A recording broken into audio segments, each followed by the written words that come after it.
Now, without further ado, let me invite the person who went there and came back and to tell us about it. And I've heard some of his lecture on the internet, and I can't wait to hear him in person. It's exhilarating.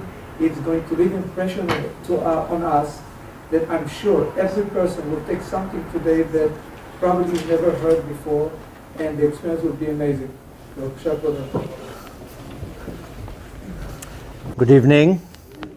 Don't worry, I'm going to be speaking loud, so you're all going to hear me. My name is Alon Anava, and hold on, אפשר לכבות את זה אולי? זה חזק מאוד בעיניים. רגע, הנה, אני רואה פה, סליחה, תחילה. Now I can see you. I saw the light already up there, I don't need this one. My name is Alon Anava, and tonight I'm going to share with you my story, how I became religious 13 years ago, after I experienced what's called a near-death experience. The medical term is called clinical death. And I'm going to give you a little bit of a background. The story is very, very long, so I kind of zoomed 28 years. Later on, we have permission to stay here till Shacharit. Whoever wants to ask me, they can ask me anything they want. But to kind of give a little bit of an introduction, I grew up in Eretz Israel. And I grew up the most not religious you can imagine. That's how I grew up. No connection to Hashem, no Shabbat, no Kiddush, no nothing. Not only that, I grew up hating Hashem. That's how they raised me. Not to like Hashem, to despise the religious people, to despise the Torah.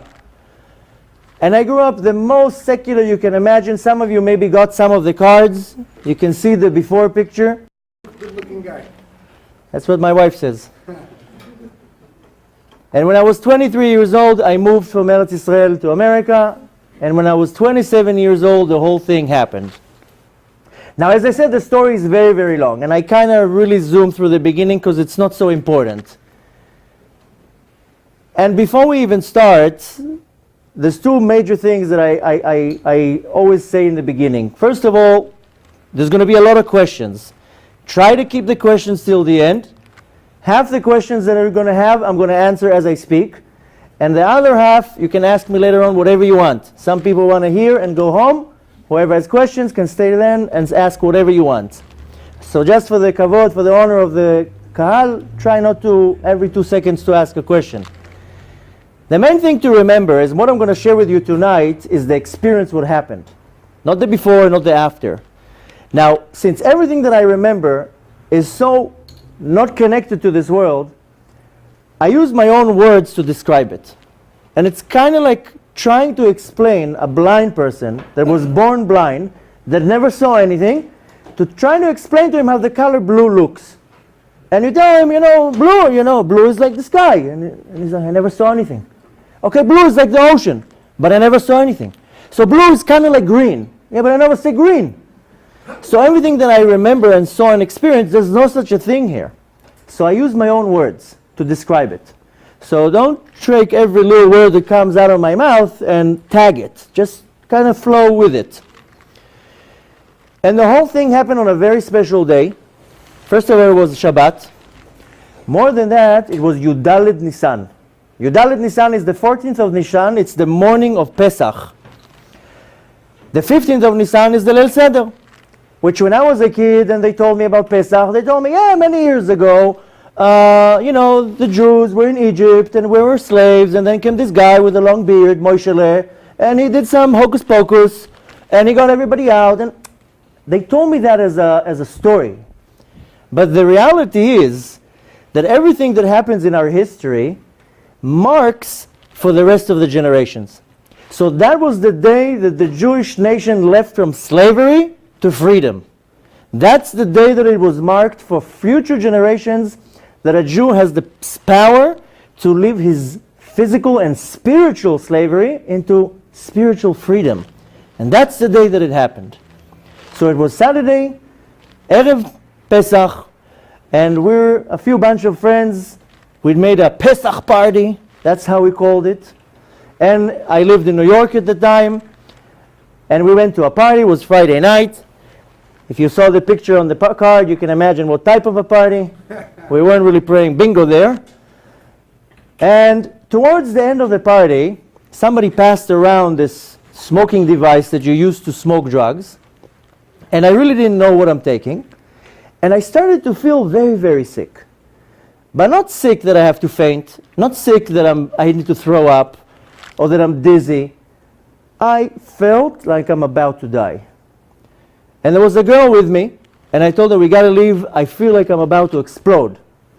We leave the building, we go out, all I wanted to do is go home. I told her, let's just go home, I feel like I'm about to die.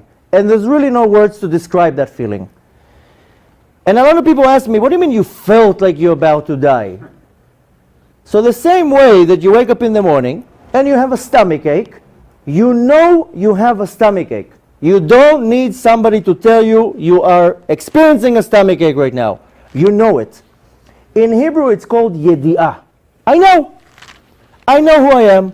I have a headache. I know I have a headache because I feel the headache and nobody can tell me different. Nobody can look at me and tell me, you don't have a headache. So I knew I'm about to die. We know the Midrash says that 40 days, before the soul leaves the body, before a person dies, the Tzelem Eloki leaves the body. And we see with a lot of people that they're old, they start giving their things away, they start saying goodbye. I just knew I'm about to die. We go into a cab, I sit in the back seat, and I'm starting to choke, I can't breathe. I open the window to get some air, and suddenly the whole world froze, like a picture. The world did not have any existence anymore. The world looked like a picture, exactly like you're watching a movie and you press pause and the movie stops. The world froze. And my thoughts are running 5,000 miles an hour, and all that I can think of is I'm about to die, I'm about to meet the creator of the world, and everything that I have in this world is left behind, and the only thing I can take with me, I don't have. A mitzvah. Now if you would tell me 5 minutes before that, do you know that there's a God that created this world? Do you know that there's a creator to this whole system? I will tell you, you must be meshugane. You must be nuts. There's no such a thing. If you would tell me 5 minutes before that, you know you have a soul in your body? You know when you die you go up to Shamayim? Do you know you come down to this world to do mitzvot, good deeds, to learn Torah? If you would tell me that 5 minutes before that, I would tell you are insane. You must be instituted in a mental place because there's no such a thing. And here I'm sitting in the back seat of the car, trembling from fear, because I know I'm about to meet my Creator. And all that I could think of is how I wasted 28 years of my life on running after money, fun, girls, traveling, everything that doesn't have any metziut. And here I'm sitting in the back seat of the car, and I feel this remorse. How did I waste up my time? What am I living with? And the feeling that I had is very simple to explain. Imagine, chas v'shalom, a person wants to kill himself. He goes and chooses the biggest building, he looks down, takes a deep breath, and jumps. Imagine what's going on in that person's mind the second his feet leave the ground. What did I do? I killed myself. Now I can't jump up, and I have about a minute before I hit the ground. That's how I felt. What did I do? I just wasted 28 years of my life, and that's it. And I'm out. And I have nothing in my hand. It's the first time in my life I felt that I don't have anything. I'm coming with nothing. There's no words to describe it wasn't even fear. It was like this. In Hebrew we say charata, this regret, this deep regret. How did I miss the opportunity? And this whole thing was about 10-20 minutes. That's how it seemed. Nothing moves. The world is a picture. And suddenly I cover my eyes, and I say, Shema Yisrael, Hashem Elokeinu, Hashem Echad. And I say it with Hashem's name, not Hashem. Everybody asks me the same thing. How do you know how to say Shema? I didn't know how to say Shema. But the soul knows everything. And right before the soul leaves the world, it knows everything, it sees everything, it realizes everything, it knows to scream Shema Yisrael. The second that I covered my eyes and said Shema Yisrael Hashem Elokeinu Hashem Echad, which is basically accepting that there's nothing but Hashem, I fall down on the girl that's sitting next to me. And in New York, I don't know how it is in LA, but in New York the cabs have this partition between the back and the front. I see this partition, I'm lying down on the girl, I see this partition, and I feel I'm diving out of my eyes like you dive into a pool, head first. And I wake up in this weird place. I don't hear anything, I don't feel anything. The only thing that I'm noticing, that there was complete silence. No sound. Mute. Dead. There was nothing. And we don't notice how 24 hours a day there's noise around us. If we're all going to be quiet now for 2 seconds, you hear the cars, you hear the phone ring, you hear the air conditioning, you hear the engine of the fridge, you hear something. And even if you go to the mountains, 2 o'clock in the morning, you close the windows, you hear some type of a buzz in your ear. And the silence was complete. There was nothing. Dead. But the silence was amazing. It was this tranquility silence. It was just beyond amazing. The next I feel that I'm a cloud. I'm everywhere. I don't have to go anywhere. I don't have to move myself. And I don't have a body holding me. And this is another thing we don't notice. How we have to carry this sack of bones. And if I want to go there, I have to move this heavy body. And if I want to go there, I have to go over there. And here I am, like a cloud. And I'm weightless, and I'm everywhere.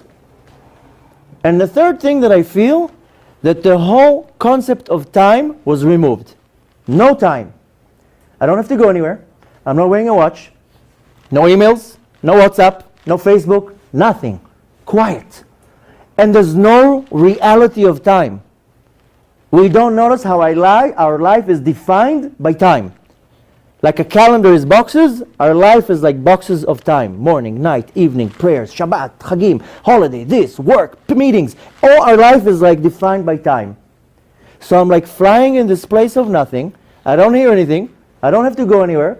Like a perfect vacation. And as all this is happening, which I don't know if it's a second or a year, I had my thoughts. My thoughts were still with me.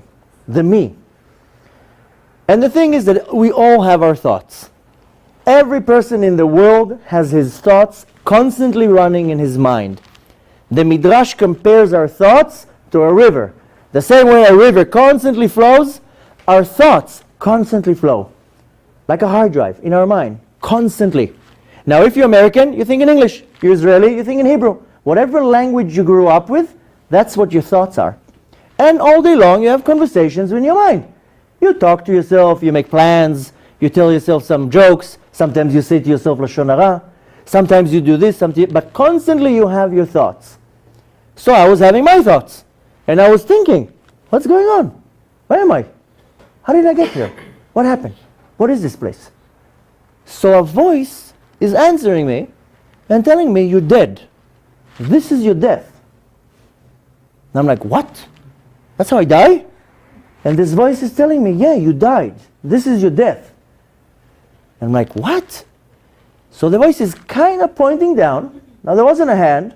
Kind of like a dream that you understand what's going on. And it's kind of pointing down. And I kind of like look down like this.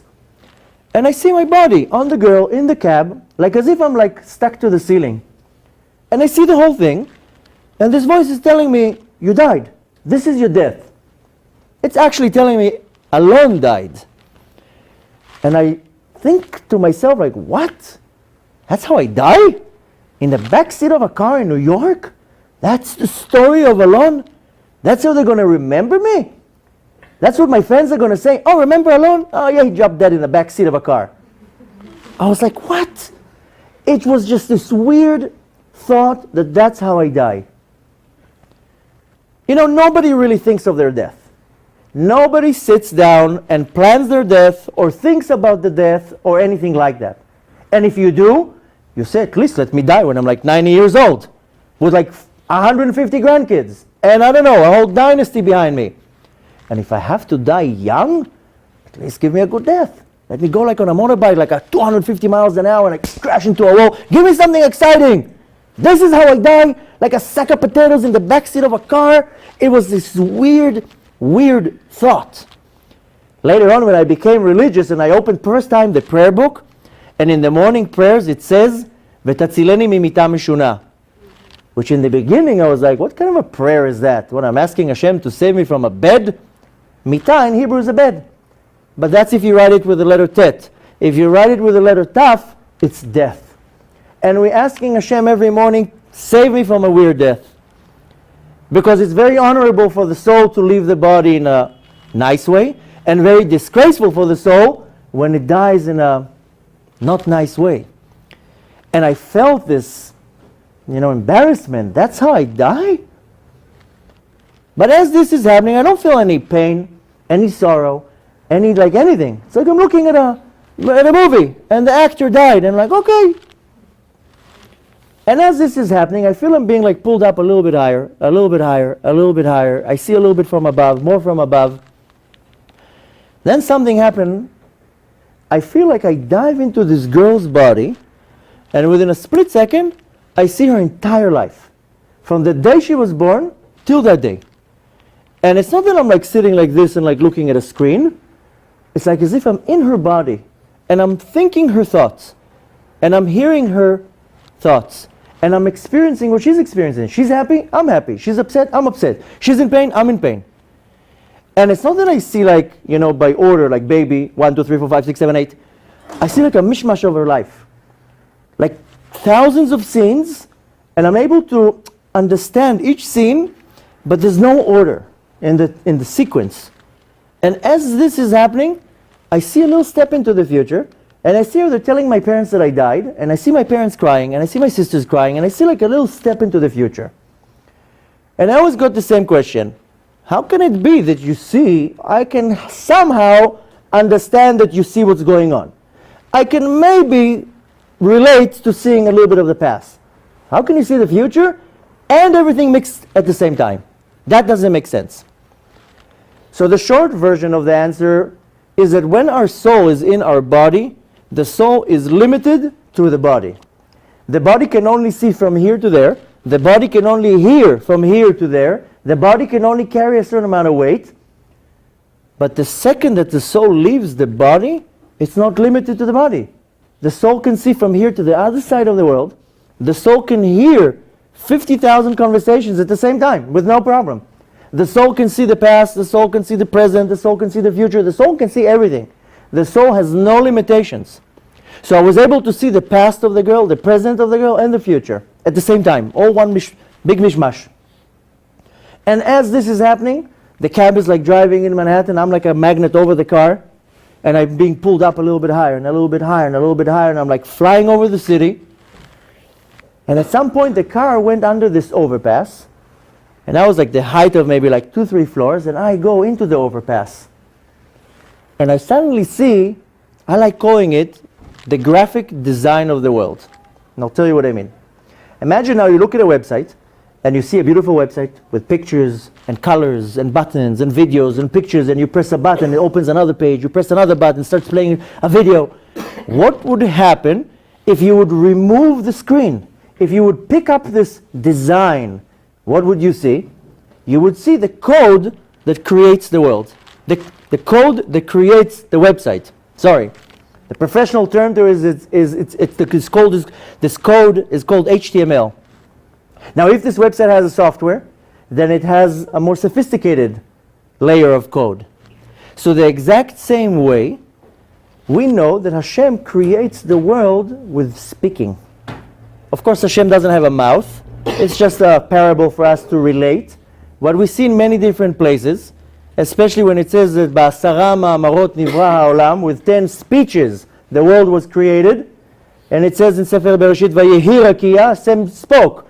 There should be a sky, and he created the sky. And we see in many different places, ruach piv, dvar Hashem ha'mechayet ha'olam. Hashem creates the world with speaking. And he uses 22 sophisticated tools that are the letters of Lashon Kodesh, of the Hebrew language.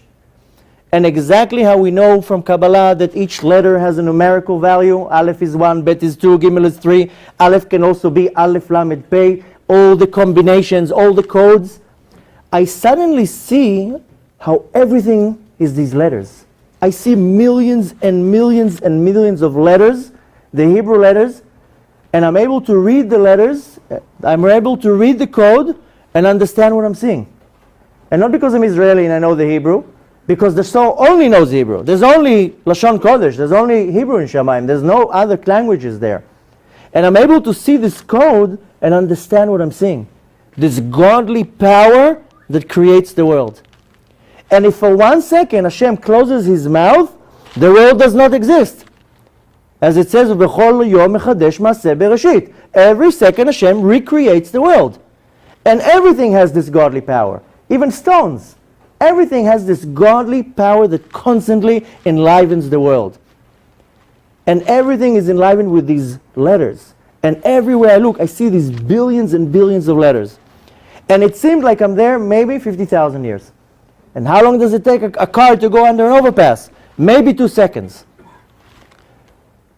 Later on, if you want, we can go more into this part, because I know a lot of people have a lot of questions about that, but I want to move on.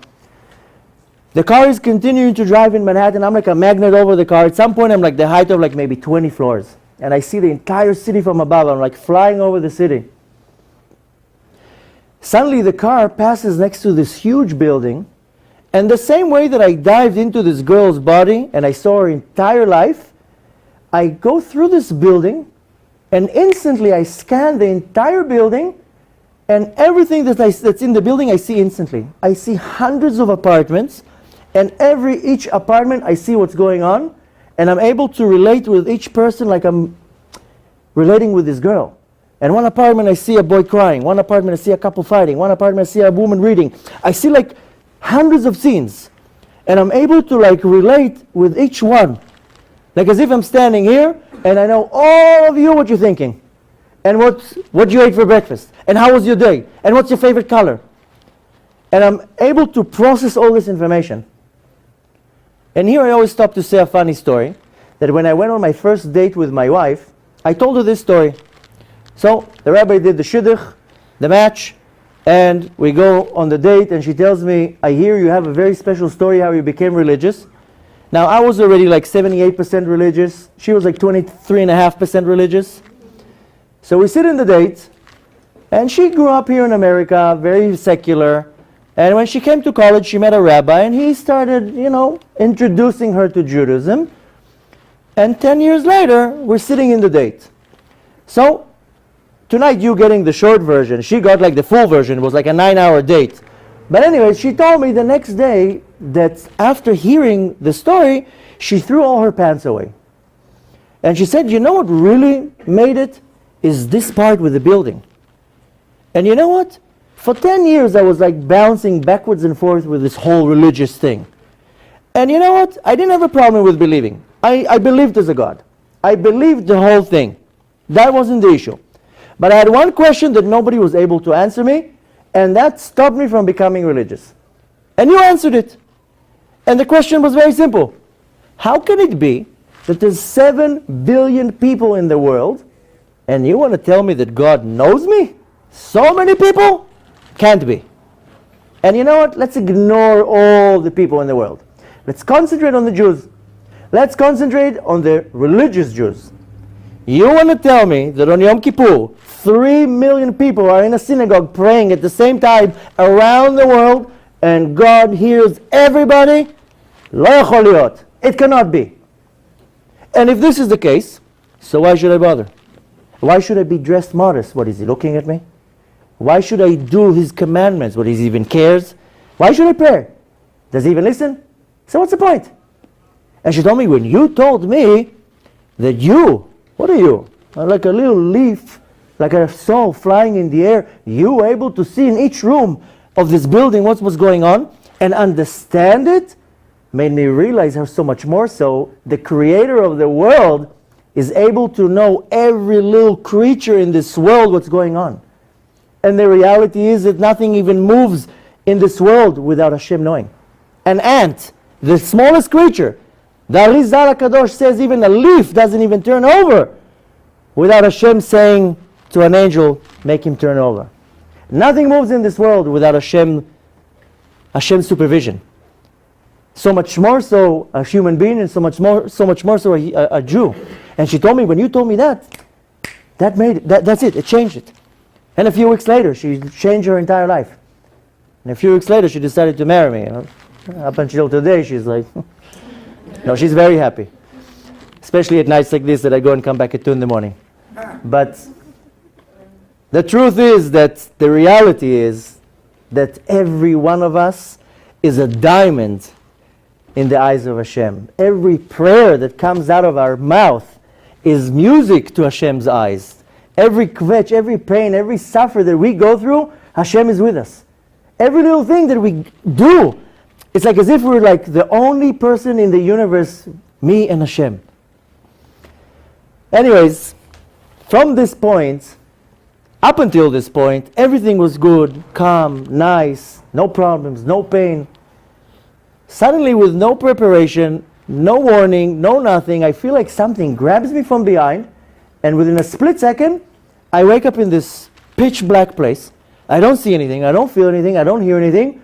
All I feel is that something is holding me so strong that it's like crushing me. It felt like 100,000 pounds is on me, squashing me. There's no words to describe the fear, because there's no such fear even in this world to say, oh, it was scary like that. This was the most scariest thing I ever experienced. And why? Because I didn't know what it was. I didn't know where I am. I didn't know anything. All I know is that I wake up in this black place and something is squashing me so strong that the pain was like not normal. And it felt like it's trying to pull me up through like this funnel, and the walls of the funnel are full of blades, and it's like ripping pieces of me. Like as if it's ripping pieces from my soul, and I'm screaming from pain, and I hear my own screaming. And there's really no words to describe this nightmare. Mainly because I didn't know what's going on. But at some point I kind of realized what's going on. I knew who I am, I knew where I came from, I knew where I'm going, I knew everything.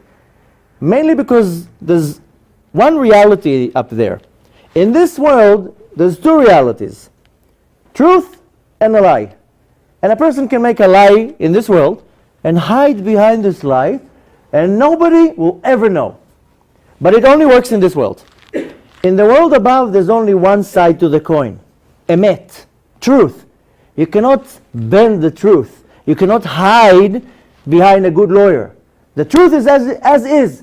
So I knew exactly where I am. I knew exactly what's holding me. I knew everything. And the suffering that I experienced was very simple. Imagine now you take a fish out of the water. What's going to happen to the fish? It starts choking. It needs water. It cannot exist without the water. A couple seconds and the fish has died. Exactly with the soul of a Jew. If a soul of a Jew is not connected to God, it doesn't have any life force, doesn't have any life. And unfortunately, in this world, a Jew can do certain sins that will cut his life force from Hashem. Some sins are so severe that the reaction from the sin is literally the soul gets cut off. And that's how I felt. I felt I have no connection to Hashem, not even one little connection. To make it a little bit more clear, we know that we have 613 mitzvot. The 613 mitzvot correspond to 613 optic fibers that build in one thick cable that connects us to God. If I do all 613 mitzvot, more 620, but I have a good connection, then I have no problem. But if I start not doing some of the mitzvot, then I'm starting to cut this connection. And if I'm not doing any of the mitzvot, there's no connection. So the same way you have in your sink, too much dirt goes in, the water will not come down. You have to call the plumber, get the how do you call it? The steamer out. How do you call it? Yeah, get stuck. So the same thing in the spiritual level. If there's no connection to God, the soul in the body can exist. But out of the body, it's like a fish without water. And the thing is that there's really no words to describe it. There are words, but it would take me days to describe it. And once I used to describe it, but there's not really much of a point. Later on, if you want, I'll give you more information. One thing to kind of make it more realistic, if you look at the cards that I gave you, turn it around, you'll see that there's like a look of a tunnel. And the tunnel is built from angels. And that's how it looked, like I'm being pulled through this tunnel, and every bad deed, or what's called a sin that I ever did, created this angel that formed this tunnel that I had to go through. At some point it felt like I'm there, I'm not exaggerating, maybe 1,000,000 years of this severe torture. Mainly because I don't have any connection to Hashem. I'm stuck in this darkness, and I'm screaming to Hashem, help me, get me out of here. I can't take it anymore. I'm sorry, I'll do whatever you want. I'll be the best Jew in history. This time forgive me. I'll do whatever you want. And it was like as if I was screaming to Hashem for 1,000,000 years. Nothing. I don't hear anything, I don't see anything. After 2 billion years of screaming, I suddenly see this dot of light, this microscopic dot of light. And it sounds like a cliche, but it was the light at the end of the tunnel. And I knew that if I can somehow get to this light, that I'll be saved. And I'm screaming to Hashem, forgive me, I'll do whatever you want. I'll be the best Jew in history. I'll do whatever. Just give me another chance. Get me out of here. And this light starts coming closer to me and closer to me and closer to me and closer to me, becoming bigger and bigger. At some point, there was nothing but this light. Everywhere that I looked was this bright, shiny light. And amazingly, as I see everything this light, I see it as a triangle. And I know that behind this light, behind this screen of light, is God. I know that behind this light is the creator of the world. And there's really no words to describe this feeling. It wasn't fear or anything. It was this awe, like this unbelievable feeling that the creator of the world is standing behind this light. And I knew that if I can somehow touch this light, then I'm going to be saved. And it felt like as if a hand reached out from this light, grabbed me and pulled me into this light.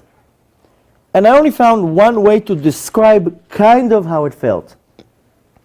Besides that it felt like not normal pleasure, I felt like I'm being electrified from pleasure. But I found one way to kind of describe how it felt. Imagine now you take a laptop, a phone, an iPad, whatever, a piece of metal that is worthless. You connect it to the internet, and within a split second, any question you have, all you need to do is Google it. An endless amount of information is in the tip of your hands. That's how it felt. That I got connected to the main source of information, and instantly I was a genius. I felt like all the wisdom of the universe was downloaded into me. And instantly I was like the biggest genius in history. And it's not that I saw information from this world. This world looked like a prehistoric thing, like little kids playing with Lego blocks. That's how this world looked. It's like as if I knew all the wisdom of the universe. It felt like I'm standing under a waterfall of information that's washing me and not stopping. But I can't grab this information. It's just washing me. And I see everything, and I'm instantly this beyond genius. And this information was translated to pleasure. I felt like I'm being electrified with pleasure. And this information came kind of in two channels. The first channel was that instantly I was a genius. I knew everything. But the next channel, it's as if I saw the entire world from the day it was created till the last day, one big panoramic picture, and everything made sense. Everything from the day it was created till the end was like this big puzzle. All the pieces were together, and it was this genius master plan that our mind, it was mind-blowing. Which made me realize something so simple. We see this world like one piece of a million-piece puzzle, and we're trying to figure out what's going on here. Even if you take a 200-piece puzzle, and you break it up, and you pick up one piece, you're never going to figure out what's the picture. Because you only have one piece. And that's how we see the world. And we see in this world terror attacks, and holocausts, and murders, and diseases, and death, and suffering. And we're like, where's the God you're talking about in this system? But we only see one detail. And we're not connecting all the parts together, so nothing makes sense. But I was able to see like this panoramic picture, this genius plan, like wow, I can't believe it was so simple. There's no words to describe that because I literally saw from the beginning to end one condensed picture. And as all this is happening, I'm experiencing this pleasure that our mind cannot even understand, but I feel I'm like stuck in a bubble, and I'm like, I'm not part of it. Like I see it all, I understand it all, but I'm like stuck. And as I'm feeling this amazing pleasure, I feel the complete opposite. This suffering that I'm like, I have no connection to it. And they're kind of like telling me, we're sorry, but you have nothing to do here. You chose to be on the beach. You got to go there. I'm like, no, you got to leave me here. No, you got to go there. It was like this tease. They're showing me the wonders of the universe, the wisdom of the universe, and then they're telling me, you got to go. Kind of like taking a little kid and telling him, come, I'll take you to ice cream. And the whole ride, you pumping him up. I'll buy you ice cream and cakes and lollipops and candies. And you get the kid all excited. Then you walk him into the store and you tell him, look at all the treats. Look, here's the lollipops, here's the ice cream, here's the cakes. Let's go home. Well, why did you bring me here? There's no words to describe this conflict of seeing this information and experiencing this amazing pleasure, but being dragged out. I felt like I'm being torn out of this place. Screaming, begging, leave me here! What are you out of your mind? Why are you taking me out of here? They rip me out of this place, throw me into this room. I wake up in this huge pitch black room. I don't see anything. All I feel is that I'm standing completely naked. And all that I look, everywhere that I look around, I see millions and millions of eyes looking at me. And I'm standing like this, naked. I don't know what to do with myself. Now there wasn't a body, so I wasn't naked from clothes. But we know, the Torah teaches us that when a person does a good deed, a mitzvah, he creates this spiritual garment that covers the soul. Does another mitzvah, another spiritual garment that covers the soul. Another mitzvah, another garment. If chas v'shalom that person did the opposite of a good deed, a sin, he creates a blemish, a stain on this garment. If it's a small sin, small stain. Big sin, big stain. Many big sins, many big stains. If the person is smart and lucky, comes Yom Kippur, he does tshuva, he washes off these stains. Like you take your jacket to the dry cleaning. But if the person is not lucky, the garments are full of stains. My problem was that I didn't even have a garment. I was naked. And these billions of eyes, all these eyes, were all the souls of all the Jews from all generations, standing and looking at me, including you. And I felt that I was the wicked person in all generations, and all the souls that are looking at me are righteous souls. And it felt like they're looking at me and saying like, oh, it was you. There's no words to describe the shame. I was standing there like naked, and the shame was because all of them looked at me and like saw me like I was transparent. Everything that I ever did, I was like clear. And more than that, worse than that, was the feeling I had in front of Hashem. It felt like the entire room was full with Hashem's presence. Umlo chol haaretz kevodo. And it felt literally like I'm standing like this. You know, when somebody's embarrassed, he can't look you in your eyes. He puts his eyes down. It felt like I'm with my eyes down, and if I lift up my head, I see Hashem. It was just obvious that Hashem nitzav alav. I couldn't lift up my eyes. It felt like I totally broke Hashem's heart. It didn't feel like Hashem is standing like this with a baseball bat waiting to smash me to pieces, like some people say. It felt like I broke Hashem's heart. It literally felt like Hashem told me, what did you do? I sent you down to the world with a list this long of things to do, and a list this long of things not to do. Everything I told you to do, you didn't do. Everything I told you not to do, you did. You like messed it all up. It literally felt like I broke Hashem's heart. And the thing is that I knew that if they take me to the next room, then I'm done. And I'm like begging, no, leave me here. I'll take all this Shame. Just leave me here. Just don't take me into the other room. And it felt like that I've been dragged into this huge other room. They throw me in this other room. I know, I understand, this is the room, this is the court, and I'm going to be judged for every little thing that I ever did in this world. And I'm begging, no, don't take me in there, just leave me there, leave me there. And I don't see anything, I don't have the reshut, the permission to see anything. For some odd reason, I had the nerve or the courage to look, and I look to my left, and I see like battalions of prosecutors. And we know the Mishnah teaches us that when a person does a good deed, a mitzvah, he creates himself a defense attorney. And when a person does the opposite of a good deed, he creates himself a prosecutor. And all I see is battalions of prosecutors. And I had the chutzpah, I don't know from where, I look to my left, and I see two defense attorneys. One was crippled, the other one was blind. The third one didn't want to show up that day. Sounds very funny now, it wasn't funny up there. Excuse me, can you repeat again? What did you see? Two defense attorneys, shte senegorim. One was crippled, the other one was blind. They're telling me, you want to say something? What's to say? What can I say? Mashu lo barur? Do you want me to explain? No, that's okay. Okay. And at this point, they're starting to play the movie of my life. From the day that I was born till this day, I see the movie of my life. Just this time, I'm the star. And I'm like as if in my body again, but this time the whole life is slow motion. And I see every little step of my life. And they're telling me, here you stole, here you lied, here you cheated, here you did this, here you did this, here you did this. And every person that I ever did something is standing right there. I stole from somebody, he's standing there. Why did you steal from me? I cheated somebody. Why did you cheat me? Why did you do that to me? I stole from my mom money to buy cigarettes. She's standing there. Why did you steal from me?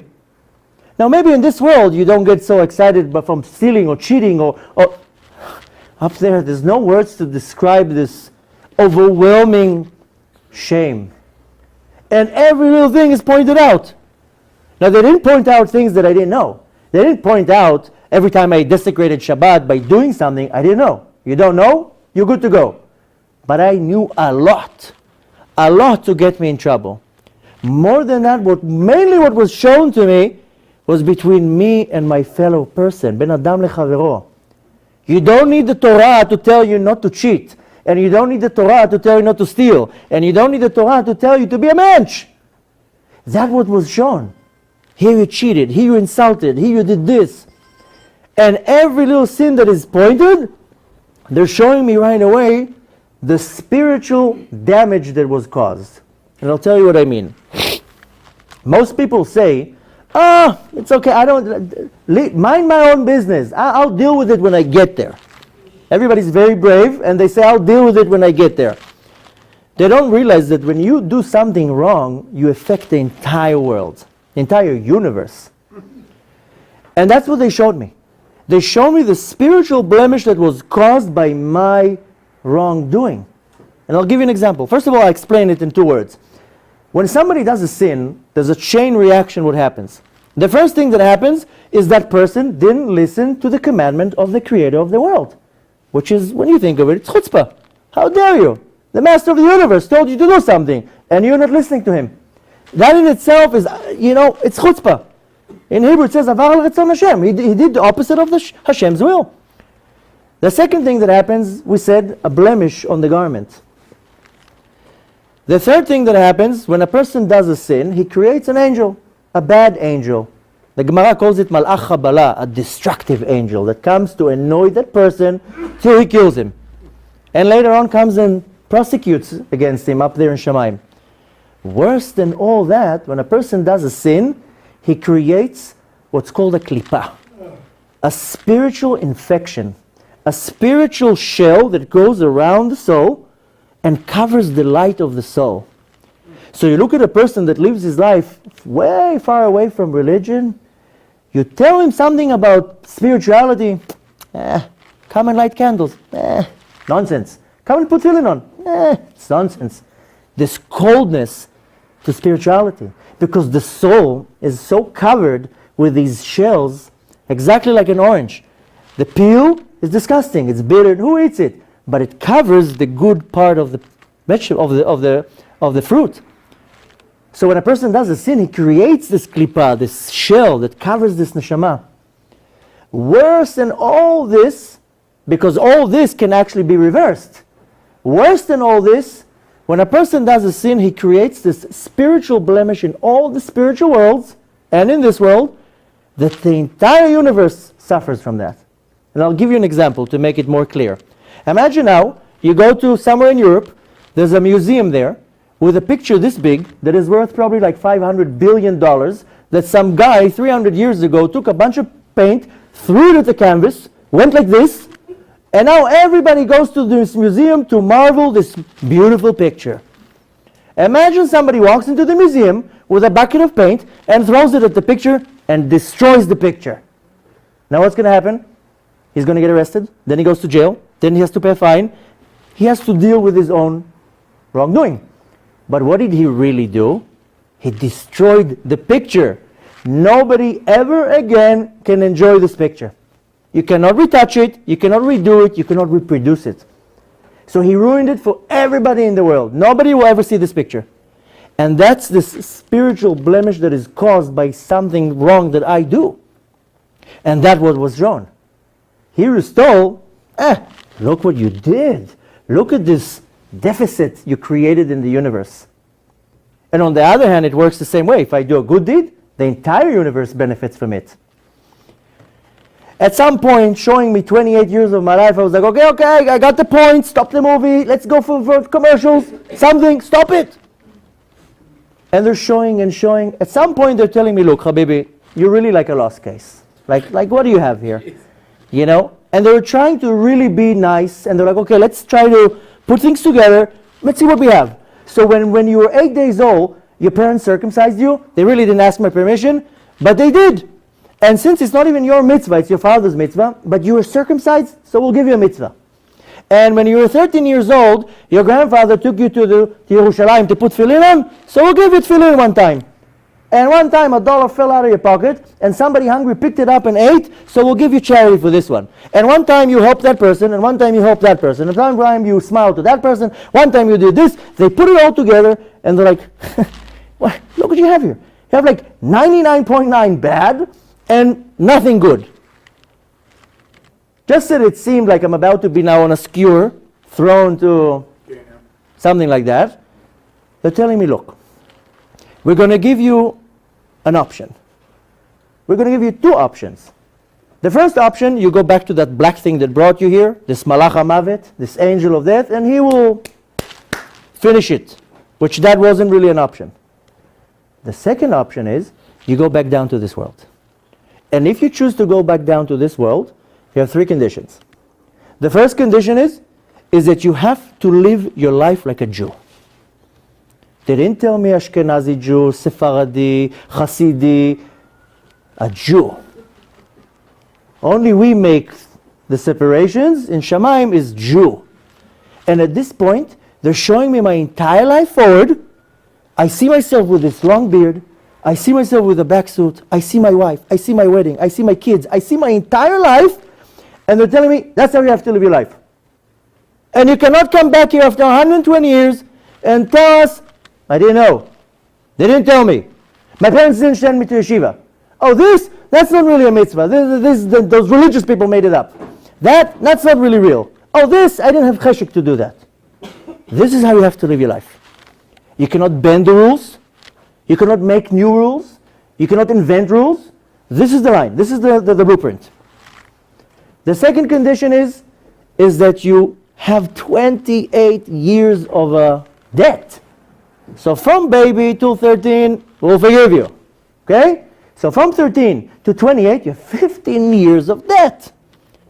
Becoming religious is not putting a yarmulke on your head and growing a 2-foot long beard. That's easy. Becoming religious is you stole, you have to give this, whatever you stole, back to the person. And if you don't have the thing that you stole, you have to give that person the amount of money. And if you can't find the person, you have to donate this money to somebody. You cheated in business? You owe that person money. You have to go and turn rocks around. You have to apologize to every person you hurted. And the third condition is that you have to say everything that you saw here to every person you meet. You cannot move to a deserted island and live by yourself. You have to tell it to everyone. Now, I wasn't really in a position of telling them, you know what, why don't you give me like a day or two to consult with my attorneys? Maybe I can get a better deal. I was like, where do I sign? Where do I sign? When are we starting? When's the next elevator? And they're like, no, don't get too excited. Because you cannot come back here again and say, I didn't feel like it. I didn't want to. That was too hard. It was too hot to walk with a jacket in the summer. It was too annoying to do this. They're telling me you have to be sure before you're signing what you're accepting on yourself. Of course, I signed the deal with no questions. It literally felt I'm shaking my hands with Hashem. That's how it felt, that I'm shaking my hands on this deal. And the second I shake my hands with Hashem, it felt like Hashem pushed me. I felt like this impact, like a train hit me. And Hashem told me, "Ata chayav lachzor b'tshuva." You have to do tshuva. And it felt like Hashem pushed me into my body. And the second that I feel this impact, my eyes open up in this world. And I'm like completely out of it. I don't know what's going on. I'm totally out of it. Took a couple minutes or hours, I don't know what, to wake up. And I didn't remember one thing from what I told you, not even one detail. All I knew is that I had to do a mitzvah. Like a little kid that goes on a vacation and his mom tells him, when you get there, give me a call. I only knew I have to do a mitzvah. Now I don't know what. At that time, I had a friend that started to become religious. And every time he met me, he was like, come put tefillin on. And I'm like, no. Suddenly I'm like, oh, I'm going to call him. Now imagine how I look in this picture. Look at the postcard how I looked. Long hair, tattoos all over my body, piercings everywhere you can put one is there. I called my friend at 6 o'clock in the morning. It was Saturday. He wasn't so religious. He answered. And I tell him, Itzik, you got to come right now. I got to put tefillin on. He's like, what? I told him, don't ask any questions. You have to come right now. I have to put tefillin on. So he tells me, it's Shabbat. You can't. So I told him, who cares what day is it today? I have to put tefillin on. And he's like, what happened? Are you okay? Tells me, Nibu, ishtagata? Now you have to understand that I'm like a lunatic and I'm calling him to put tefillin on. And he tells me, Nibu, ishtagata? You lost it? I told him, Itzik, don't ask any questions. You have to come right now with your tefillin. I have to put tefillin on. So he tells me, you can't, it's Shabbat. So we're arguing, and I'm like, what are you becoming technical now? Shabbat, not Shabbat. What does it matter? So he tells me, you can't. I told him, so take me to a synagogue. I have to do something. And he's like, what happened? I told him, Itzik. So he tells me, why don't you come tonight? It's Pesach. It's Leil Seder. I told him, oh, that sounds very religious. I'm going to come. So I lived at the time in New York. They invited me somewhere in Borough Park. My first Seder in my life after 28 years. I never had Seder. I never had Pesach. For me, Pesach was 3 weeks off school. All the holidays were how much time I'm getting off school. Sukkot is 10 days off school. Chanukah, only 8 days off school. So Pesach was the best holiday because it was 3 weeks off school. And here I'm sitting in the first time in my life in a real Seder. Tov. For the first 2 weeks after this day, I don't remember one detail from what happened. I knew something weird happened. I'm zooming a lot of details. I woke up here, I was in the hospital. I'm just going through a lot of details because I want to get it done. For 2 weeks, I don't remember nothing. I don't know what happened. I don't know anything. I don't remember one detail. All I know that I'm a completely different person. Up until this point, I was this rude, rough, mean, disgusting Israeli. That every word that came out of my mouth was a curse. Somebody would look at me the wrong way, I would beat him up. I was like this rough guy. Suddenly I'm like this nice guy. Hi, how are you? I go to work, I see my friends, how are you doing today? And I don't remember nothing. 2 weeks from this day, one day I'm half asleep, half awake. You know this point that you're like almost falling asleep? Suddenly everything that I told you, plus the 99% that I didn't tell you, all wakes up. I wake up in the middle of the night and I see like thousands of scenes. And I'm like starting to like freak out. So the first thing that I do is I wake up the girl that was sleeping next to me, the girl that was with me in the cab. And I tell her, remember in the beginning I told you I dived into her body and I saw her entire life? I tell her, tell me, when you were 7, this and this ever happened to you? She was like, how do you know? I tell her, when you were 8, this and this happened to you? How do you know? When you were 9, did you live over there and this happened to you? She's like, how do you know? Now I didn't want to tell her how do I know, because I was like, if I'm going to tell her how do I know, she's going to think I'm nuts. Now I had an issue in my mind, because I was like, this weird, like in my real mind, this is not real. But in the real reality, I was like, wait a minute, I'm like under a deal here, I gotta get going. And I'm not sure if it's real or not, so I asked her another detail, and another detail, and another detail, and everything that I ask her, she confirms. And she was like, how do you know? Now I said, if I'm going to tell her how do I know, if I'm going to tell anyone how do I know, they'll be like, okay, here, come sit down, relax, here, put your hands in this white jacket, take this pill, the doctor's coming in a few minutes, everything will be okay. Now, I didn't know what the religious people think. I was afraid to go to a rabbi, because in my mind, the religious people were like nutcases.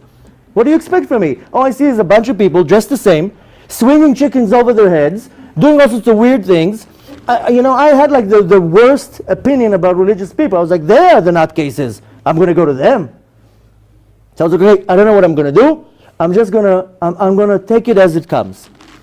So I call my friend Itzik. I tell him, how do you become religious? So he tells me, okay, you have to put tefillin in the morning. You have to put tzitzit. You have to eat kosher. You can't eat meat and dairy. You can't eat certain animals that you like. You can't do this. You can't do that. You have to do this. You have to do that. And I'm like, okay, I got the point. This is enough. So I buy the tefillin. I buy the tzitzit. I buy a siddur. He teaches me the basics. I pack my bags and I move to Chicago. Far away from all my friends, from all my surroundings. And I'm like, how am I going to become religious now? I'm 28 years old. What, am I going to suddenly change my life? It doesn't work like that. So I was like, okay, I'll figure it out. I'll do the easy things. So I don't mind putting tefillin in the morning. It's not hard. And I don't mind the meat and dairy. Okay, no more cheeseburgers. Fine. But anything that was big, I was like, wow, you can't do that to me. You can't, Shabbat, I'm not going to go out. What, I'm not going to go to the beach anymore. I'm not going to do this anymore. I'm not going to do that anymore. I was like, I can't do that. I cannot do it. So I was like, okay, I'm just going to do the easy things. So I would look for little things that are easy, and that I would do. And one time, I opened the prayer book, and it says in microscopic letters that when you leave the bathroom, you have to wash your hands like 3 times with this funky looking cup, and then you have to say a blessing.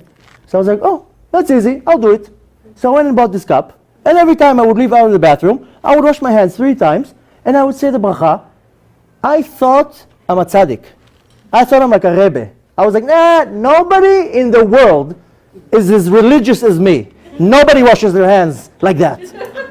And that's how I felt. And one time my friend Nitzi comes to visit me, and he tells me, ooh, I see you doing Netilat Yadayim. Told him, you know what I do? Do you know what I do? Every time I leave the bathroom, I wash my hands 3 times, and I say a bracha. He's like, that's nothing. You know what the real religious people do? They put a bucket next to the bed, and before they wake up, they have this cup of water next to their bed, and before they even put their feet on the ground, they wash their hands.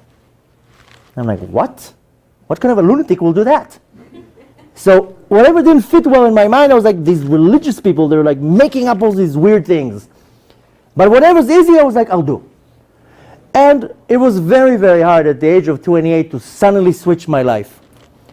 And the hardest was Shabbat. I knew I have to keep Shabbat. So I was like, how am I going to keep Shabbat? So I was like, okay, from next week, I'm starting to keep Shabbat. Next week would come, I would be like, not this week.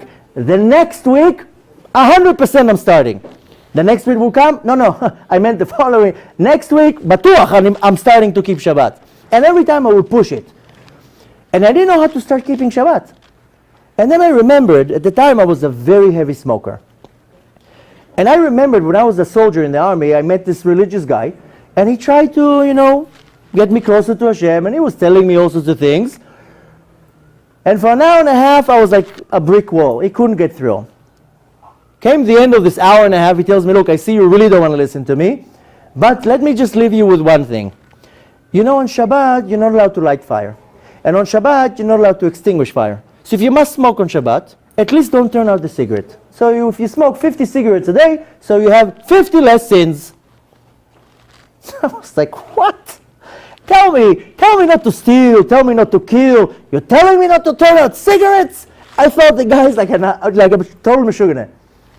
10 years later, when I had to keep Shabbat, I was like, wait a minute. I just found a loophole. I'm going to smoke my cigarette. I'm going to finish the cigarette. I'm going to put it in the ashtray. I keep Shabbat. So I would smoke, finish my cigarette, put it in the ashtray, and I shomer Shabbat. I keep Shabbos. Yeah, but I just tell you drive. No, driving is okay. I don't turn out my cigarettes. And for 3 months, I would not turn out my cigarettes. And that was my Shabbat. And if I would forget Chas v'Shalom, now they're sharpening the skewer up in Gehenim for me. And that was my Shabbat. And the thing is that every week or two, I would add another little thing and another little thing. And the thing is that when I did do a mitzvah, it was 100%. So sometime, a friend came to visit me and he told me, Shabbat, you have to do Kiddush. I told him, wine? I'll do that. So every Shabbat would come. I was mehader. I would drive 60 miles to the north part of Chicago to buy kosher wine. And Shabbat would come. I had a beautiful suit. And I would set up the table real nice, and I made a real nice meal, and I bought a fancy cup, and I got all excited. I make a whole thing out of it.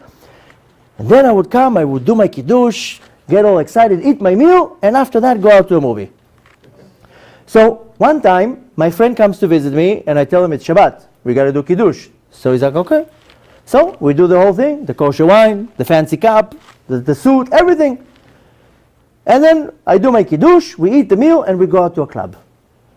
Okay, we come back home from the club 4 or 5 in the morning, and my friend tells me, you're kind of making a joke out of the whole thing. I told him, why? He's like, well, either you're religious, and you do kiddush, and you keep Shabbat, or you're not. But you cannot do kiddush and then go to a club. It's like, you're making a joke.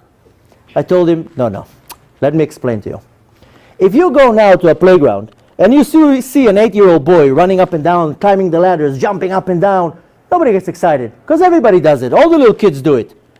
But if you see an 11-month-old baby do a step, everybody's like, wow, look, he walked.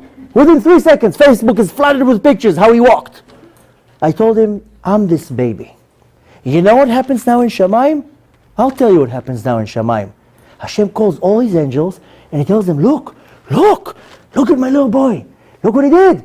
He drove 60 miles to buy kosher wine. He could have bought it in the corner store. And look what a meal he did. And look at the beautiful suit he has. And look at that fancy cup. And look what he did. He took 2 minutes out of his day. He stopped his reality to thank me for creating the world. To acknowledge that I exist. I told him in Hashem's eye, I'm this little baby that can only do a step and I fall. I can't do more than that, and Hashem knows it. Maybe in a year I'll be able to keep Shabbat. I can't do it now. I'm a little baby that does a little step and falls, and my Father in heaven is so proud of me that I did such an effort in every little detail of this little mitzvah. And that's how the whole first 2 years of my life was. Every little thing. I didn't do much, because it was impossible. But whatever I did with all my heart. 2 years later, miraculously, I found myself somehow back in New York. It wasn't somehow. My wife was telling me, you were telling the wrong miracle. The miracle how you came back from Shamayim to this world is not such a miracle. The miracle how you came from New York, from Chicago to New York, that's the miracle. But that we'll keep for another shiur. Or maybe we'll have time later. But the thing is that I found myself in New York, going through a very, very tough time. And I met this young lady, and she told me, why don't you come tonight? There's a little gathering in Esha Torah in Manhattan, young people, you'll meet maybe. So she schleps me to this place, and I go into a big room like this, and a band playing, and music, and a whole thing, and I really didn't feel like being there. I was really going through a lot of things. Not only that, I really felt out of place, and I felt real bad to just get up and leave. So I moved from this seat, then I moved to this seat, then I moved to this seat, and every 2-3 minutes I moved one seat, and when the time was right, I ran out. Unfortunately, my intelligence was not so good. Instead of running to the street, I ran into the shul. So I go into the shul, and I see a rabbi standing at the head of the table, maybe 30 people around the table, and the rabbi tells me, come in, join us. And in my mind, I'm like, ugh, how am I getting out of that? I'm like, no, I gotta wake up real early in the morning. I gotta go. He's like, no, come, join us. He puts me right next to him, and in my mind, I'm like, wow, look how far the door is. How am I gonna get it? Then he starts talking, and I never heard Torah in my life. That was my first Torah class in my life. I was like mesmerized. I was like, wow. I couldn't leave the room. Every 5 minutes I look at the clock in the morning. I really had to be somewhere in the morning. I couldn't get up. Came the end of the class, I walked to the rabbi, I tell him, you must be some type of a genius. I don't even know how you know so much information. He's like, if you really enjoyed yourself, come back next Wednesday. There's another class. I told him, you didn't cover the whole thing tonight? So he tells me, come back next week. Sure enough, I came back next Wednesday. This time I was the first one right next to the rabbi. Following Wednesday, another time. After a couple of these Wednesdays, I got friendly with the rabbi and he told me, look, I see you really like what I'm teaching. Why don't you come to my house every Thursday night from 12 a.m. till 6 a.m. We study all night Zohar, and then we go to a mikveh, and then we go pray shacharit, and then we get ready for Shabbat. I told him, that sounds like an amazing idea. You know what? I really don't have anything else to do between 12 a.m. to 6 a.m. every Thursday night. So I went to his house. Sure enough, maybe 10 guys sitting, and he's teaching Zohar. And all that he's talking about is spiritual worlds, and souls, and angels, and godly powers, and all sorts of freaky and spooky stuff. And everything that he says, I'm like, wait a minute, I remember that. And everything that he says, I'm like, no, that's not how it looks. So after a couple of these all-nighters, I said, you know, this rabbi is a little bit cuckoo. Because if this is what he's teaching, must be that he's a little bit out there. Maybe I can tell him what happened to me. So I come and tell him, you know, something happened to me 2 years ago, and I never told it to anyone. And I think you are the candidate. So he's like, Bakasha, come, say. So I sit down, I start telling him the whole story. He wasn't patient like you. He was like, no. Came the end. He's looking at me like with these piercing eyes, this Yemenite rabbi. He tells me in Hebrew, Ata meshuga? Are you crazy? I'm like, no, this guy thinks I'm crazy? He's like, are you crazy? Hashem did such a miracle to you, and you're not doing anything? He freaked out. He ripped up my shirt. He's like, you're not wearing tzitzit. He freaked out. You have to go to yeshiva. What are you doing? The next day, 6 o'clock in the morning, he took me at yeshiva. He threw me into the yeshiva. He's like, don't come out of here till I get you. 3 months from this day, I'm super religious. The whole thing. I look up to Shamayim. I tell the boss, look how religious I am. First part of the deal, no? Okay. Now comes the second part of the deal. How do I do it? So I go to a big rabbi and I tell him, this is the resume. What do I do? He's like, okay, for everything that you ever stole, you have to return it to the owner. I don't have it anymore. Okay, so evaluate how much it's worth and go to the owner and give it back to him. But how can I find the owner? If you can't find the owner, go and donate it. And if you cheated in business, you owe that person money. You have to find that person. You insulted that person, go and find him and apologize. You did this, you have to do that. You have to do this, you did that. He gives me a whole menu. Okay, a few months later, I meet my wife. A few months later, we get married. A few months later, I already have a girl. But a year plus from that day, I'm totally religious, married with a girl, and kind of covered the second part of the deal. So, again, I look up to Shamayim. No, 2 out of 3. Now came the hard part. Start telling it to people. So in the beginning, I had a very good audience. I would tell it to the rabbi in the yeshiva, and here to maybe another rabbi. So they were very excited. Because everything that I said, they're like, you know, it's unbelievable what you're saying now is written in this Gemara. And what you're saying now is written in this Torah. And what you're saying now is written in this book. But then I had to tell it to the real world. So I got my first gig in some shul in Brooklyn, full of Israelis. Baruch Hashem, they did not give out tomatoes in the entrance, because if they had what to throw at me, they would. The whole night, Shakran, you liar, get out of here, who brought him here? The whole night, they were cursing me. And in my mind, I'm like, that's what I'm going to have to deal with now, the rest of my life? It was a big room, maybe 100 people, and in the end, in the corner, I see one guy like shivering. Comes to me at the end of the night, tells me, I believe every word that you said. What do I have to do? So I said, if I have to go through this suffering for one guy to have a change in heart, I'll do it. So I started going from one shul to another shul, to another shul, to another yeshiva, to another school. And I would come and tell the whole story. You literally getting the short version. I would say more details and details, but then I would finish and leave. But 4 or 5 years ago, something happened. It totally changed the whole way. One time, out of the blue, my brother-in-law, a very young man, never smoked a cigarette in his life, goes out for a jog, gets a heart attack, dies on the spot. My sister calls me from Israel, tells me, come. I fly to Israel for the funeral. I go from the airport to the funeral. I go into the room of the Chevra Kadisha, and in Israel they bury in a talit, not like here that they bury in a coffin. I walk into the room, I see my sister's crying, and my brother-in-law on the table. I pull out my book of Tehillim, I start reading the Tehillim, and one eye I'm looking at him, one eye I'm looking at the Tehillim, and I'm like, wait a minute. He hears me. He's on the ceiling. He hears my Tehillim. He hears my sister crying. He sees everything that's going on. I remember I was on the ceiling hearing all those voices and all the whispering and all the thoughts, and I saw everything that's going on. He sees everything. And I'm looking at the body, and according to nature, he wasn't really Shomer Torah and Mitzvot. He wasn't really on the Torah side of his lifestyle. Now the thing is that you can't really judge a book by its cover. Some people on the outside look like this, and the inside is... And some people on the outside, they look totally secular, and the inside is pure and honest and all the good things. But according to nature, this guy was not really keeping Torah and mitzvahs. And in my mind, I was like, where is he now? Whoa, now he's going here, and now they're taking him here, and now he's going through this, and I'm like... And then it made me realize something very simple. You know what was my problem up there? Not that I wasn't religious. My problem up there, that I didn't even have one mitzvah. I didn't even have one mitzvah to tell them in Shamayim, whoa, relax, stop the trial. You're right, I didn't keep Shabbat. And you're right, I didn't eat kosher. And you're right, I didn't learn Torah. But I used to put tefillin on every day. I didn't even have that. I didn't even have one mitzvah to wave in Shamayim and said, you're right, I wasn't a super Jew.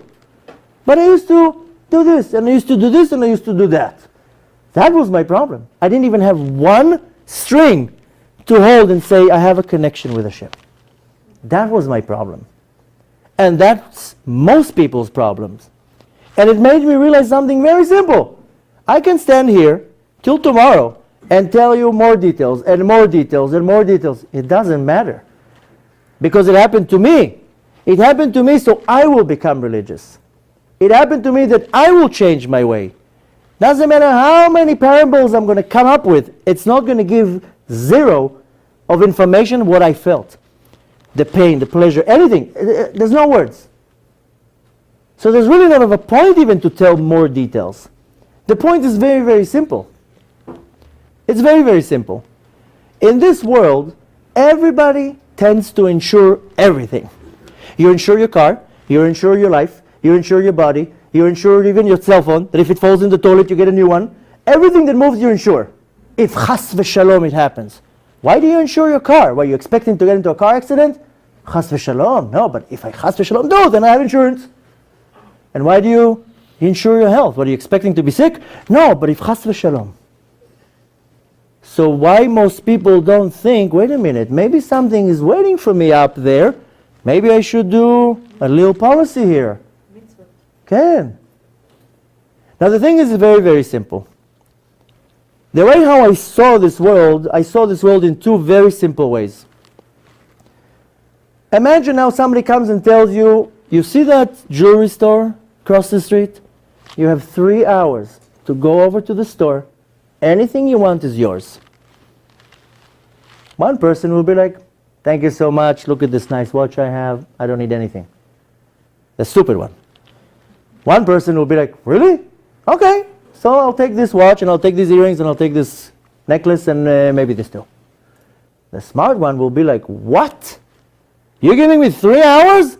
He goes home and he brings boxes. He fills the boxes with all the jewelry. And this is this world. Hashem comes and tells you, you have 60, 70, 80 years. Do whatever you want. It's yours. Free. So one person says, I'm good where I am. I'm very comfortable here. The stupid one. The second one says, okay, so I'll do this and I'll do this and I'll do this. The smart one says, what? You giving me 60 years? And all day long, all he runs after is another mitzvah, another mitzvah, another mitzvah, another good deed, another learning, another this, another that. That's how I saw the world. And the other thing, how I saw the world, I'll tell you a story. Once there was a king, and the king had a son. Finally the son got married. Everybody in the country got an invitation to the wedding. One person got an invitation, he couldn't believe his eyes. An invitation to the son of the king's wedding! He went and bought a new suit, new shoes. He couldn't believe it. He had an invitation on the wall. He couldn't wait. He was counting the days. On the other side of town, one guy got an invitation, but not on a piece of paper. An entire entourage of people came to invite him. Ministers, generals, the second to the king, all the king's advisors. Everybody came to personally invite him to the wedding. The day of the wedding comes. The guy with the invitation puts on his new suit, gets all ready, runs down, puts his invitation in his pocket. The second he walks out of the building, pouring rain. He's like, how am I going to make it now? He sees the bus driving down. He's like, oh my God, the second the bus crosses the intersection, I'm going to run to the bus. His plan didn't work well. He starts running after the bus. The bus continues driving. He falls into a puddle, gets soaking wet. He gets up. Wait! Starts running after the bus. Stop! I'm going to the wedding! The bus drives over. He's running after the bus. He's soaking wet. He falls into another puddle. He gets even more wet. He continues walking. A gang of robbers come. They beat him up. They rob him. They take everything he has. On the other side of town, the other guy, you should see helicopters in the air, soldiers surrounding, guarding him, people carrying him like this into the limousine. The other guy finally gets to the wedding. The doors are already closed. He comes there, gushing blood, soaking wet. He tells the guards, I came to the wedding. They're telling him, okay, can you show us your invitation? Of course. He pulls out the invitation from his pocket. It's so soaking wet, there's nothing left. The guards tell him, we're very sorry. You can't come in. He's like, no, I'm telling you, I'm invited. Look on your lists. You can't come in. He's, I'm telling you, I'm invited. Look, you can't come in. He's like, are you out of your mind? You know what I went through to come to this wedding? Look at me. I'm soaking wet. Look at me. I was mobbed. I was robbed. I was beaten up. I'm starving. I didn't eat anything all day long. No problem. You hungry? They come out with a nice plate of sushi and a bottle of 7-Up. Here, eat, drink. He's like, no, you don't understand. I'm invited. You're not coming in. He's trying to look through the gates. Maybe he can see somebody. He sees all the way at the end the king sitting with all his glory. Next to the king is the son. And on the other side of the king is the guy who came with all the limousines. And he tells them, look, I'm invited. You're not coming in. The moral is very, very simple. Our sages say, Kol Yisrael yesh lahem chelek la'olam haba. All the Jews, they have a piece in the world to come. We are all invited to the wedding. The question is how the ride to the wedding is going to be. And when you're finally at the wedding, are you going to be sitting next to the king? Or are you going to be outside with a plate of sushi? So I choose to be next to the king. So every minute of my life, I run after another mitzvah, and another good deed, and another this, and another that. Because I want to be next to the king. Doesn't mean you have to. Doesn't mean everybody has to be fanatic. But the point is that you have to internalize that there's a journey going to the wedding, and once you're there, where do you sit? Now, as I said before, I can go over and over and over and more details and more details and more details. That doesn't matter. The point is very, very simple. If you leave this door tonight and everything is the same, you wasted an hour and a half of your time. You wasted the air in this shul. If you leave this room and you say, you know what, maybe this guy is not so crazy as he sounds. Maybe there is something. Maybe I'm not 100% how I should be. What do I do tonight? Not next week like I was in with the Shabbat. Next week. If you leave this room and tonight you have a change in your heart, okay, I'm going to start being a better boss. I'm going to start being a better husband. I'll be a better wife. I'll be a better mother. I'll start adding this and this and this. I'll start doing that. I'll stop doing this. The point is to constantly la'alot b'kodesh. Constantly. Hashem doesn't expect you to be fanatic. I have a friend that I somehow managed to touch him, and he started putting tefillin every day. One day I call him, how are you? I'm good, how are you? Fine. I told him, by the way, did you put tefillin on today? He's like, no, today I didn't. Told him, why? Is there a holiday? He's like, no, I don't want to be fanatic. I told him, what does that have to do with it? He's like, if I'm going to put tefillin on every day, I'm going to become fanatic. I told him, what is one going to do the other? The mitzvah is to put tefillin every day. You don't have to be fanatic to put tefillin every day. You have to hold the mitzvah all the way. The point is very, very simple. That you were b'ashgacha pratit with the supreme supervision were somehow dragged into this room to know, wait a minute, what can I take out of this room tonight? What do I change in my life to make my life a better place, to make the world a better place, and to make everything much better? Has nothing to do becoming super Jew and 2-foot long beard. That's not the point. This is the position in the wedding. Everybody makes their own decisions where they want to sit in the wedding. Some people say, I'm fine next to the exit as long as I'm in. So this is the only message that I can give you. And in a second, you can ask me any question you want. We have permission to stay here till whatever hour we want. But bemet, the only thing that one needs to internalize is that every little thing that we do in this world, it echoes in eternity. You do good in this world, it echoes in eternity good. You do bad in this world, it echoes in eternity bad. So the decision has to be very, very simple. And a lot of places that I go to, the rabbi catches me at the door and he tells me, scare them! Tell them there's a Gehinnom! Why? I don't want, that's not the point. But a lot of places that I go to, they tell me, scare them, make them feel afraid. I told them that's not what Hashem wants. Hashem doesn't stand there with a baseball bat in Shammai wanting to smash you to pieces.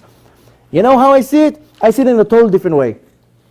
Any second, Mashiach should come. Any second.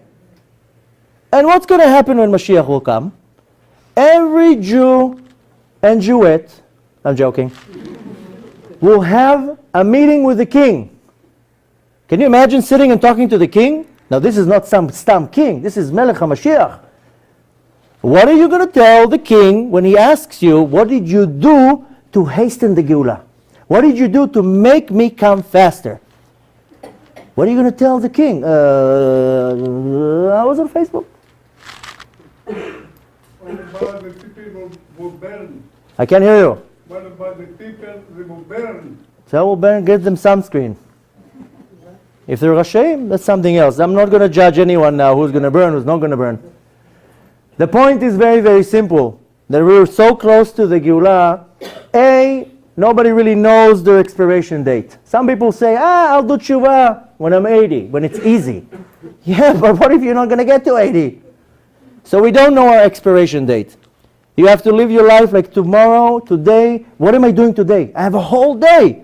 I don't know what's going to happen tomorrow. Maybe I leave the room tonight and that's it. But more than that, this is more of a negative attitude. More than a good attitude. Mashiach can come any second. What can I do to change the world? Rambam says that one Jew needs to do one mitzvah to till the entire world to kaf zchut, to be judged favorably.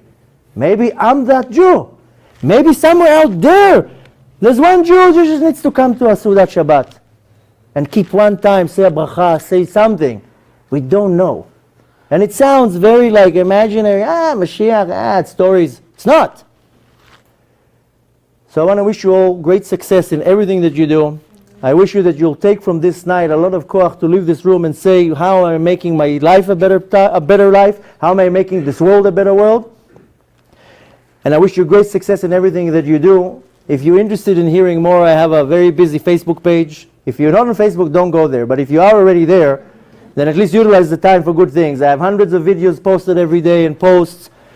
And you can, any social media place, just Google my name, just write Rabbi Alon Anava. There's tons of other videos. You can share it with friends, let other people know. And if anyone has any questions, feel free to ask. You can ask the most embarrassing questions. I already got the worst.